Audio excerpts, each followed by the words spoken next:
নমস্কার বন্ধুরা, কেমন আছেন আপনারা সবাই? আশা করি ভালো আছেন।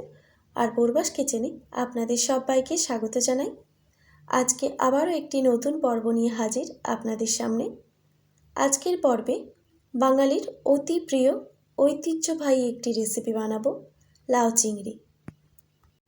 তো স্কিপ না করে সম্পূর্ণ ভিডিওটি দেখার জন্য অনুরোধ রইল। আর প্লিজ আপনারা চ্যানেলটিকে লাইক অ্যান্ড সাবস্ক্রাইব করে দেবেন, আর পাশে থাকা বেল আইকনটি প্রেস করে দেবেন, তাহলে নিত্য নতুন রান্নার ভিডিওগুলি আপনাদের কাছে পৌঁছবে। তো চলুন বন্ধুরা, এবার রান্নার দিকে এগোনো যাক। এখানে আমি একটা লাউ সরু করে কেটে নিয়েছি, তারপর পরিষ্কার করে ধুয়ে জল ঝরিয়ে রেখেছি। তারপর রেসিপিটা বানানোর জন্য আমি এখানে একটা কড়াই নিয়েছি। কড়াইটা গরম হয়ে গেলে 1 টেবিল চামচের মতো সর্ষের তেল দিয়ে দিচ্ছি। আপনারা চাইলে কিন্তু সাদা তেল দিয়েও বানাতে পারবেন। তারপর একটা তেজপাতা এরকম ছিঁড়ে আমি তেলের ওপর দিয়ে দিলাম, আর দিয়ে দিচ্ছি একটা শুকনো লঙ্কা আর 1 টেবিল চামচ গোটা জিরে। এবার জিরে, তেজপাতা আর শুকনো লঙ্কাটা একটু ভেজে নিতে হবে।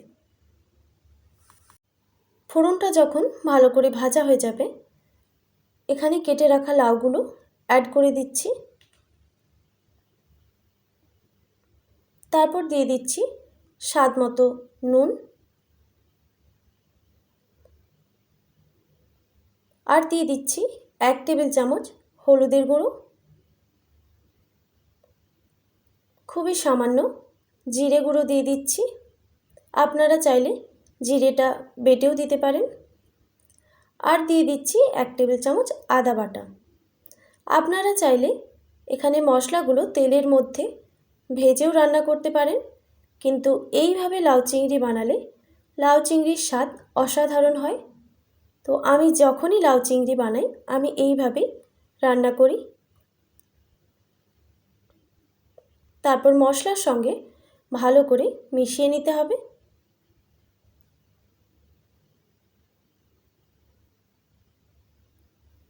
তারপর একটা ঢাকনা দিয়ে ঢেকে দেব প্রায় 2 থেকে 3 মিনিটের জন্য। এখন গ্যাসের ফ্লেমটা হাই রাখবো, কারণ লাউ থেকে অনেকটাই জল বেরিয়ে যাবে। 2-3 মিনিট পর আমি ঢাকনাটা সরিয়ে দিলাম। দেখুন বন্ধুরা, লাউ থেকে অনেকটাই জল বেরিয়ে গেছে। তারপর আবারও আমি একটু নাড়াচাড়া করে নিচ্ছি।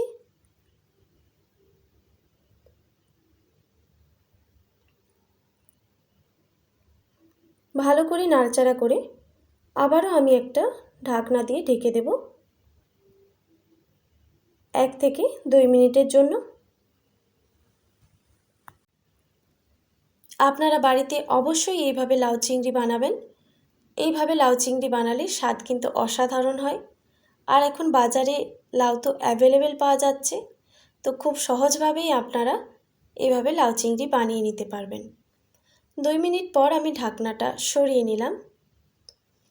আর এখন লাউয়ের যে জলটা অনেকটাই শুকিয়ে এসেছে। এবার এটা আমি একটা পাত্রে নামিয়ে নেব। তারপর ওই কড়াইটাই আবারও আমি ভালো করে ধুয়ে গ্যাসের মধ্যে বসিয়ে দিয়েছি। কড়াইটা গরম হয়ে গেলে দিয়ে দিচ্ছি 2 টেবিল চামচ সরিষার তেল। তেলটা কড়ার চারপাশে ভালো করে আমি ছড়িয়ে দিচ্ছি।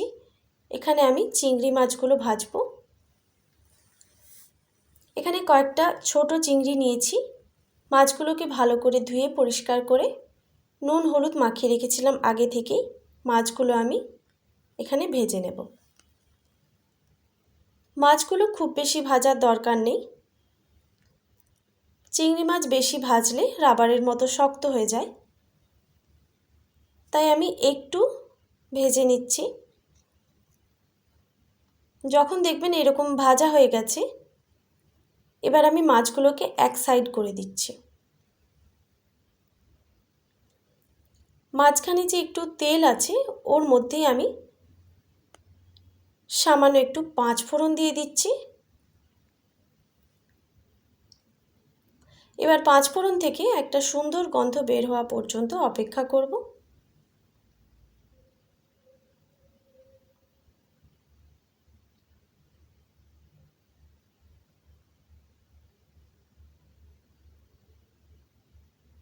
পাঁচ ফোড়নটা ভালো করে ভাজা হয়ে গেলে সেদ্ধ করে রাখা লাউটা আমি এখানে দিয়ে দিচ্ছি।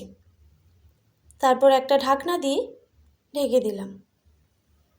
এখন গ্যাসের ফ্লেমটা মিডিয়াম রেখেছি। কিছুক্ষণ পর আমি ঢাকনাটা সরিয়ে নিয়েছি। এবার একটু ভালো করে নাড়াচাড়া করে নিচ্ছি।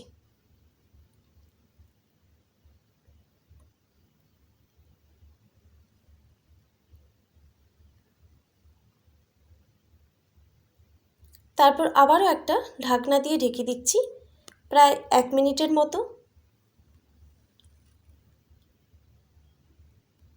1 মিনিট পর আমি ঢাকনাটা সরিয়ে নিলাম।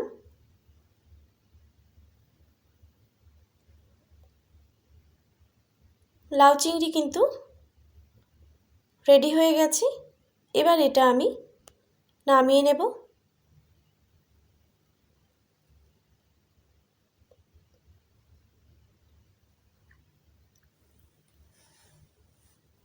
এবার এটা নামিয়ে গরম গরম ভাতের সঙ্গে পরিবেশন করে নেব। আজকের রেসিপি আপনাদের কেমন লাগলো অবশ্যই কমেন্ট করে জানাবেন। আর যদি ভালো লেগে থাকে তাহলে সাবস্ক্রাইব করে দেবেন আর পাশে থাকা বেল আইকনটি প্রেস করে দেবেন। তাহলে নিত্য নতুন রান্নার ভিডিওগুলি আপনাদের কাছে পৌঁছবে। তো ভালো থাকবেন, সুস্থ থাকবেন। দেখা হচ্ছে নতুন কোনো রেসিপি নিয়ে। আজকের মতো এইটুকুই। আর এতক্ষণ আমার সঙ্গে থাকার জন্য আপনাদের সবাইকে অনেক অনেক ধন্যবাদ।